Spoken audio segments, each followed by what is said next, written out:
पार्थं प्रपन्नम् उद्दिश्य शास्त्रावरणकृतं ये वाक्य है। इस प्रकार स्वयं आचार्य होकर, यानी भगवान रहने की अपेक्षा आचार्य रहना ही ठीक है, वही वैभव देने वाला है। इस उद्देश्य से स्वयं आचार्य बने हैं महाचार्य, कृष्ण महाचार्य। साधारण आचार्य में महाचार्य गीतामृत को प्रदान किए हैं 18 अध्याय वाले 700 श्लोक वाले। ऐसे सारथ्यम अर्जुन साधो कुर्वन् गीतामृतो लोकत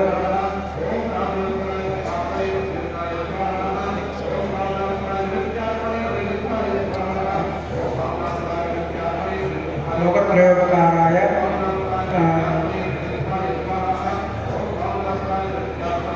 यानी अर्जुन के सारथी होकर उनके माध्यम से इस गीता का उपदेश किए हैं, इसलिए उनको गीताचार्य कहते हैं। लोकाचार्य कहते हैं भगवान को भी आचार्य रहने की कामना हुए हैं, इसलिए वो गीताचार्य बने हैं। ऐसे गीताचार्य कृष्ण महाचार्य कहते हैं। इधर उत्तर देश में कृष्णाचार्य कहते हैं, हमारे यहाँ कृष्णमाचार्य कहते हैं। वास्तव में कृष्ण महाचार्य हैं।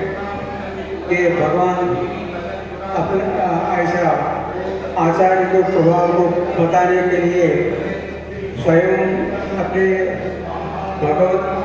भगवान रहने का भी जो वैभव है उसको छोड़कर आचार्य बने हैं। ऐसे कृष्ण भगवान का जो सौलभ्य है महान, जैसे अभी राजनाथ स्वामी जी ने कहा है यशोदा के हाथ से भी बंध गए हैं। ऐसे महान सुलभ श्री कृष्ण सबको मंगल प्रदान करें। रामार्जुन जयते राज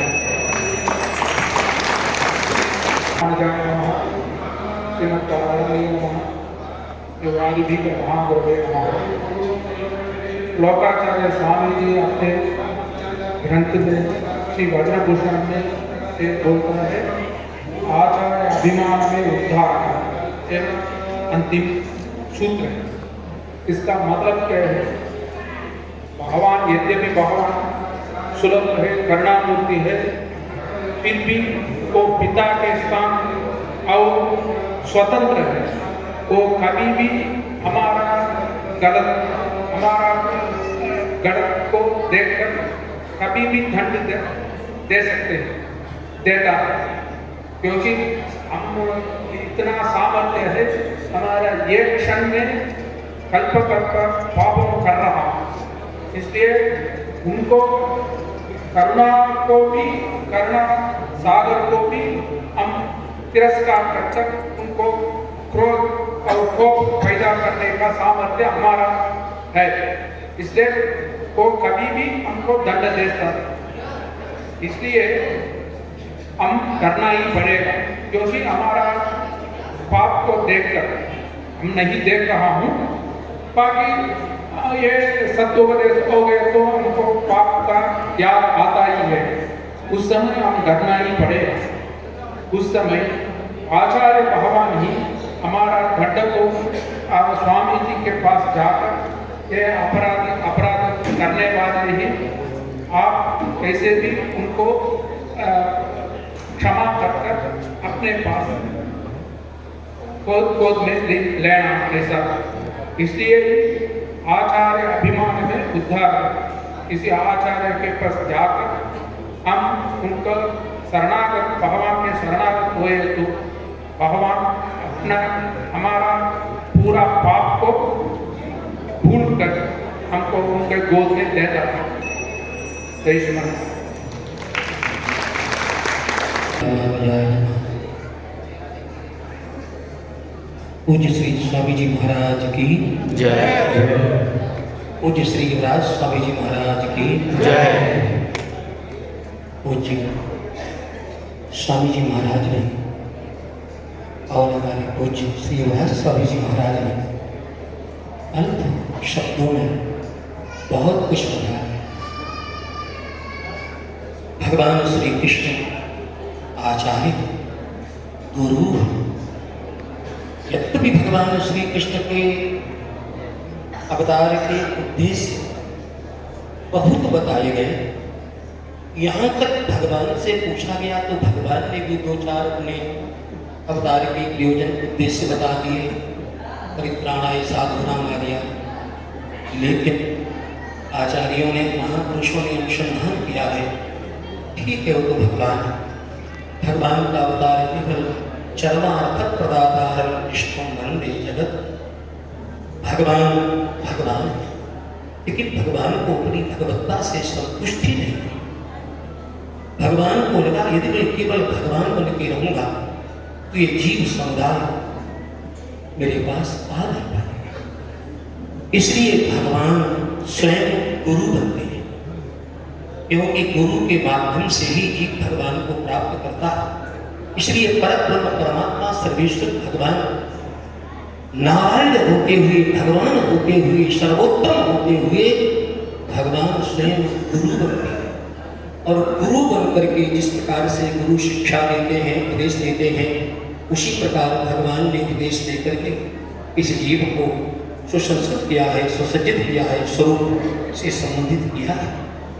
भगवान इसीलिए हमारे यहाँ कहा गया मंत्रार्थ की व्याख्या निगम पढ़ी में है, उसमें कहा गया भगवान ने, भगवान और गुरु, भगवान और जीव, इन दोनों का संबंध इस प्रकार से स्थापित है। इसलिए एक रूप में तो भगवान है बद्रिकाश्रम में, लेकिन गुरु का और एक तरफ से तो भगवान के रूप में है और दूसरे स्वयं भगवान, स्वयं को परब्रह्म परमात्मा भगवान नर के रूप में पढ़ता है। नर नारायण तो एक रूप से उपदेश देते हैं और एक रूप से उपदेश सुनते हैं। यानी एक रूप से भगवान उपदेश देते हैं और एक रूप से सुनते हैं, और कह रहे हैं कि जब तक आचार्य उपदेश हृदय गुण नहीं होगा तब तक आप कभी भी मेरी प्राप्ति में सक्षम नहीं हो सकते। पूज्य स्वामी जी महाराज ने कहा भगवान का कारण करुणा मृणालय, भगवान को करुणा सागर कहा गया है, भगवान को वात्सल्य सागर कहा गया है, भगवान को दयानिधि क्या क्या कहा गया है। लेकिन हमारे कुकृत्यों, जीव के कुकृत्यों को सहन करते करते टाल मटोल करते हुए अंतिम में भगवान की करुणा भी हाथ ऊंचा कर देती है। भगवान की क्षमा भी दूर होने लगती है, तब भगवान को क्रोध आता है। यानी करुणावान क्षमा सागर परमात्मा भी दुखी हो जाते हैं और अंतिम में कहते हैं अब इस जीव को दंड देना ही अनिवार्य। बिना दंड दिए कभी भी ये सुधर नहीं सकता है। विष्णु सहस्त्र नाम में भगवान का नाम है भयकृत भयनाशक। भगवान भय देने के लिए फिर भयानक बनते हैं। लोग ने कहा है आलोष की लोक क्षयकृत बुद्ध। भगवान जब दंड देने को तैयार होते हैं, जरा विचार कीजिए, जब भगवान न्याय के सिंहासन पर बैठ करके मैं तो न्याय करूंगा इस बदमाश के साथ, ये मानता ही नहीं। श्रुति स्मृति ममई वाक्य, मैंने कितनी प्रकार से इसको समझाया, आज्ञा दी, लेकिन ये मेरी बात नहीं मान रहा है। तो भगवान की क्षमा जवाब दे जाती है, भगवान न्याय करने को तब तैयार हो जाते हैं। उसी समय गुरुदेव की आवश्यकता होती है। यदि भगवान न्याय करने लगेंगे तो बोलिए हमारा क्या होगा। अनंत अनंत काल का अपराधी जीव, अनंत अनंत रामाचार्य स्वामी कहते हैं प्रभु ऐसा कौन सा पाप है, कौन सा ऐसा अपराध है जो सहस्रदा माया न विधाई। एक एक पाप और एक एक पाप को हजारों हजारों लाखों बार मैंने किया। ऐसा अपराधी जीव और भगवान जब न्याय करने लगेंगे तो अनंत अनंत कल्पों तक नौरवादी नरकों में रहने की सजा भी कम पड़ जाएगी। ये हम लोग तब आज गुरुदेव ही ऐसे हैं जो भगवान के चरणों में गिर करके हे प्रभु नारायण दया सिंधो कल्याण गुण सागरो एनम रक्षस गोविंदो बहुजन्मापराधिनम। हे प्रभु ये अपराधी है, लेकिन प्रभु जैसा भी है तो आपका है तो सिफारिश करते हैं, और तो भगवान को भी उनकी बात माननी पड़ती है। आचार्य की सिफारिश, आचार्य का पुरस्कार मानना पड़ता है। हमारे पूज्य देवरिया वाले स्वामी जी ने कहा कि भाई भगवान की प्राप्ति किससे होगी? बल के द्वारा, बलराम के द्वारा, रामानुज के द्वारा, गुरु के द्वारा होगी। इसका एक हल्का सा प्रमाण है, गलत अर्थ न लिया जाए कि भगवान का चिन्ह, भगवान गीता में कहते हैं मेरा स्मरण करके जो शरीर का परित्याग करता है उसे मेरी प्राप्ति होती है। तो भैया कहीं गलत अर्थ मत ले लेना। चक्रवर्ती सम्राट महाराज दशरथ ने एक बार नहीं 6 बार नाम लिया।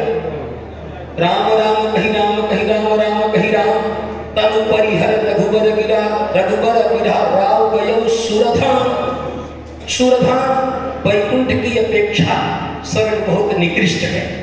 वैकुंठ की अपेक्षा स्वर्ग कोई बहुत महत्वशाली नहीं है।